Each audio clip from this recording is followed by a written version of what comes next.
샬롬 사랑하는 시드넷, 내일 모레 엔카운터로 떠날 준비 되셨나요?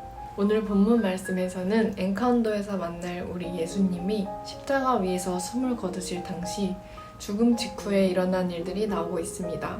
예수님이 십자가에서 마지막 숨을 거두신 직후 성소 휘장이 위에서 아래까지 찢어지고 땅이 진동하며 바위가 터졌습니다.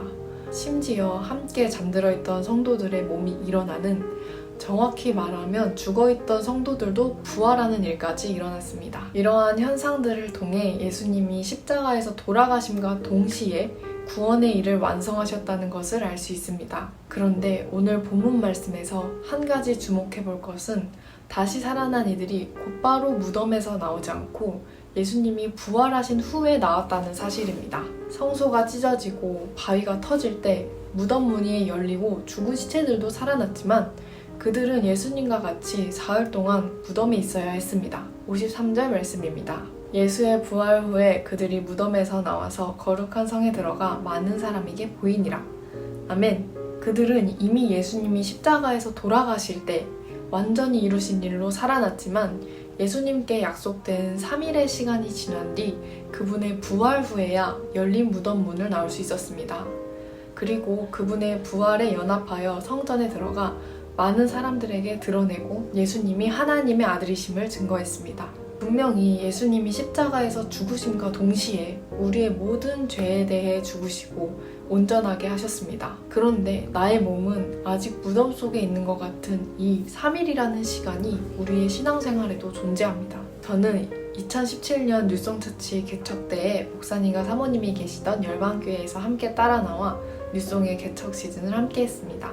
그리고 2018년 제주 리더 컨퍼런스에서 리더를 결단한 후 림시드 네트로 이동하기까지 4년이라는 시간 동안 세론이 한 명도 없는 시간을 보냈습니다. 분명 때마다 예수님을 만나는 경험을 했고 예수님이 십자가에서 나를 위해 죽기까지 사랑하셨다는 사실이 너무 명확해서 시작하게 된 셀 사역이었습니다. 그러나 주님이 허락하신 믿음의 시간을 지나기까지 아무런 열매를 볼 수 없었습니다. 그렇게 4년의 시간이 흘러 하나님의 인도하심으로 네트워크를 이동하게 되었고 그때부터 셀의 열매가 맺어지기 시작했습니다.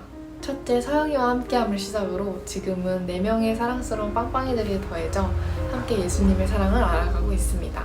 그리고 저는 성령이 주신 약속을 따라 작은 자가 1000명을 이루는 강력한 셀을 바라보며 가고 있습니다. 그런데 여전히 저에게 아무 일도 일어나지 않는 것 같은 3일과 같은 시간이 오고는 합니다.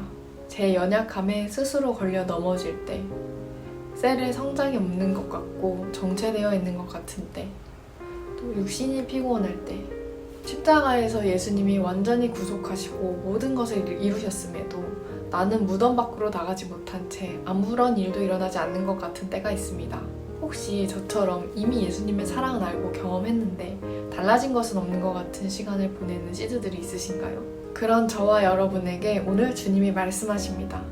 림시드넷, 기억해. 내가 십자가에서 마지막 숨을 거둘 때 너희의 모든 죽어있던 것들을 일으켰어. 아멘. 분명한 것은 죽었던 자들이 약속된 3일이라는 시간 후에 예수님의 부활과 연합한 것 같이 우리도 믿음으로 약속된 시간을 보낸 후 예수님의 부활에 연합해 성전에서 예수님을 증거하게 될 것이라는 것입니다.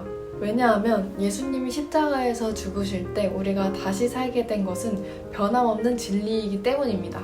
시드넷 여러분, 곧 있을 엔카운터에서 여러분은 여러분을 위해 십자가에서 죽으신 예수님을 만나게 될 것입니다. 그리고 중요한 것은 엔카운터 이후 우리에게 찾아올 믿음의 시간이 있다는 것입니다. 먼저는 그때마다 기억하게 될 소중한 엔카운터의 시간을 사모하시고 기대하시길 축복합니다. 그리고 그 다음 무덤 속에서도 이미 모든 것을 이루신 예수님을 찬양하는 믿음을 가진 시즌의 되기를 축복합니다. 사랑합니다.